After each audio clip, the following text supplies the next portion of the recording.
over convening Delhi Assembly session. Delhi LG has criticized Delhi government, alleging procedural lapses on part of Delhi government in convening the one-day session of Delhi Assembly on Monday. Well, that is the big breaking news that we're getting you at this point in time. And my colleague Pulkit is joining me on the phone line to get us more details. Pulkit, Delhi LG इस बात से नाखुश है कि दिल्ली सरकार एक one day session बुलाने मांग रही है असेंबली के बारे में. क्या कुछ जानते हैं उस पूरे मामले में? प्लीज हमें जानकारी दें.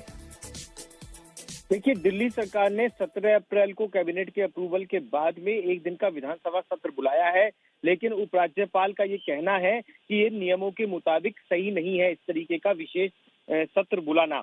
और साफ है कि आम आदमी पार्टी की जो सरकार है उसने ये विशेष सत्र अरविंद केजरीवाल को जो सीबीआई का नोटिस मिला और आज पूछताछ के लिए बुलाया, उसके बाद में अनाउंस किया है कि किस तरीके से सेंटर जो है वो लगातार दबाव बना रहा है. और तमाम आरोपों के बाद में ये सत्र बुलाना, इसे लेकर उपराज्यपाल की तरफ से कड़ी आपत्ति जताई गई है.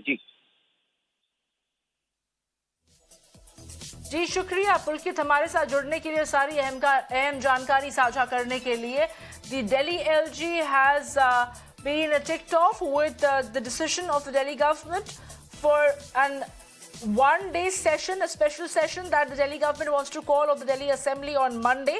The Delhi LG has criticized the Delhi government, alleging procedural lapses on part of the Delhi government in convening the one-day session of a Delhi Assembly on Monday, and that becomes the fresh flashpoint between the Delhi LG and the Delhi government.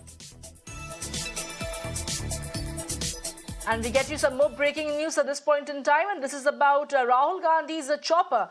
Now, the poll